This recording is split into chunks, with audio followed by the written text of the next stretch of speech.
بسم اللہ الرحمن الرحیم۔ مکتبۃ شاملہ کو استعمال کرنے کا طریقہ مختصر انداز سے۔ سب سے پہلے آپ نے دو طریقے سے اس کے اندر اس کو استعمال کرنا ہے۔ پہلے طریقہ بڑا آسان ہے، آپ یہ والی بار کے اندر جائیں، اس کو کلک کریں سنگل، تو آپ کے سامنے تمام کتابوں کا شجرہ کھل جائے گا۔ اب ظاہر ہے آپ یہاں سے اگر آپ نیچے آنا شروع کریں تو یہ خاصا ٹائم لگائے گا، تو آپ یوں کرنا چاہتے ہیں کہ آپ اس کو یہاں سے کلک کر کے آپ اس شجرہ کو دوبارہ کلوز کرتے ہیں۔ یہ اس کو دبانے سے دوبارہ پھر شجرہ اپنی اصلی حالت میں واپس چلا جائے گا۔ مثال کے طور پر میں نے تفسیر کی کتاب کھولی ہے، اب یہ تفاسیر میرے سامنے کھلی ہیں اور اس کی تعداد بہت زیادہ ہے، تو اس طرح تفاسیر کے اندر تلاش کرنا میرے لیے مشکل ہوگا، تو میں واپس اس شجرے کو اپنی حالت میں لے جانا چاہوں گا، تو اس کے لیے پھر میں دوبارہ یہاں کلک کروں گا تو شجرہ اپنی اصلی حالت میں چلا جائے گا۔ اور یہ سب سے بہتر طریقہ ہے کہ سب سے پہلے آپ شجرہ کو اس کی اپنی اصلی حالت میں لے کر جائیں، اور پھر اس کے بعد تو اس طرح یہ شجرہ اپنی اصلی حالت میں آ جائے گا۔ تو سب سے پہلے اس کا آسان ترین طریقہ یہ ہے کہ آپ شجرہ کے اندر سے کوئی مخصوص کتاب تلاش کرنا چاہتے ہیں۔ مثال کے طور پر میں چاہتا ہوں کہ میں تفسیر ابن کثیر جو ہے وہ یہاں سے تلاش کروں۔ پہلے طریقہ تو یہ ہے، یہاں سے میں دیکھنا شروع کروں گا، ایک تفسیر کے اوپر آؤں گا، تفسیر مجاہد کو کلک کرتا ہوں میں، اور اس کے بعد پھر میں نیچے آنا شروع کرتا ہوں، ایک ایک تفسیر کو میں اس طرح دیکھتا ہوں، لیکن یہ بہت مشکل انداز ہے۔ اس کا سب سے آسان انداز یہ ہے کہ میں نچلی بار میں یہاں آ کے تفسیر ابن کثیر لکھتا ہوں، تفسیر ابن کثیر، تو یہ ایگزیکٹ مجھے اس لوکیشن پر لے جائے گا جہاں تفسیر ابن کثیر ہے، تو یہاں پر میں اس کو کلک کروں گا تو یہ تفسیر ابن کثیر کھل جائے گی۔ تو یہ تھا پہلا طریقہ۔ اب دوبارہ واپس آپ اپنے شجرہ کی طرف جانا چاہتے ہیں تو پھر اس کا سمپل طریقہ یہ ہے، یہاں سے اس بار کو کلک کریں اور واپس اپنی اس کی حالت میں چلے جائیں، پھر اس شجرہ کو کھولیں، اور اب آپ حدیث کی مثال کے طور پر صحیح البخاری کو تلاش کرنا چاہتے ہیں، یہاں سے پہلے بار کے اندر سے تفسیر ابن کثیر کو مٹائیں، شجرہ کو واپس اپنی اصلی حالت میں لے کر جائیں، اور یہاں پر امام بخاری کی صحیح البخاری ہم لکھنے جا رہے ہیں۔ ہم اس کو بخاری کا نام دیتے ہیں، تو یہ کتابیں آپ دیکھ سکتے ہیں، صحیح البخاری جتنی بھی اس نام سے کوئی کتابیں ہوں گی وہ ہمیں دکھا دے گا۔ یہ ٹھیک ہے جی، ابواب البخاری، عمدۃ القاری، شرح البخاری، اور بخاری کے نام سے جتنی بھی کتابیں اس شجرے کے اندر موجود ہیں تو وہ آپ کو لے جائے گا۔ مثال میں صحیح البخاری کو تلاش کرنا چاہوں گا تو میں صحیح البخاری لکھوں گا تو یہ ایگزیکٹ مجھے اس جگہ لے جائے گا۔ فقہ الدعوہ فی صحیح البخاری، یا صحیح البخاری کے نام سے جتنی بھی کتابیں اس پہ پڑھی ہیں تو وہ وہاں پر آپ کو لے جائے گا۔ تو یہ اس کو آپ دباتے چلے جائیں تو یہ اس طرح امام بخاری کے متعلقہ اب صحیح بخاری بھی آپ کے سامنے موجود ہے، اور اس طرح امام بخاری کے نام سے جتنی بھی کتابیں ہیں وہ اس شجرے سے آپ تلاش کر سکتے ہیں۔ یہ اس کا پہلا اسلوب انتہائی آسان ہے۔ اسی طرح آپ جو بھی کتاب تلاش کرنا چاہیں وقت کو بچانے کے لیے، آپ مثال کے طور پر کتاب العین جو ہے یہ آپ تلاش کرنا چاہتے ہیں، تو یہ میں نے کتاب العین لکھی، اور یہ اس کو پہلے ہم واپس شجرہ کی طرف لے کے جائیں گے۔ اس کو دوسرے طریقے سے اگر یہاں سے سرچ نہیں کر سکتا تو اس طرح کر لیں، تو یہ قرۃ العینین اس نام سے جتنی بھی کتابیں ہوں گی وہ آپ کو یہاں شو کر دے گا۔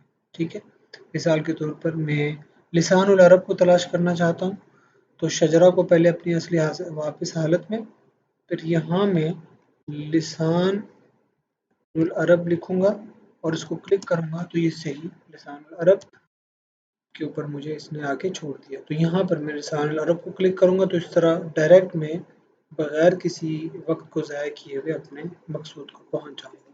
تو یہ اس کا پہلا طریقہ ہے، سمجھ آئی؟ بہت اچھی بات ہے، ہمارے ساتھ بڑے لاکھ اسٹوڈنٹ فوراً دیکھتے ساتھ سمجھ جاتے ہیں۔ اب ہم اپنے دوسرے فیز کی طرف چلتے ہیں، شجرہ کو ہم کلوز کرتے ہیں۔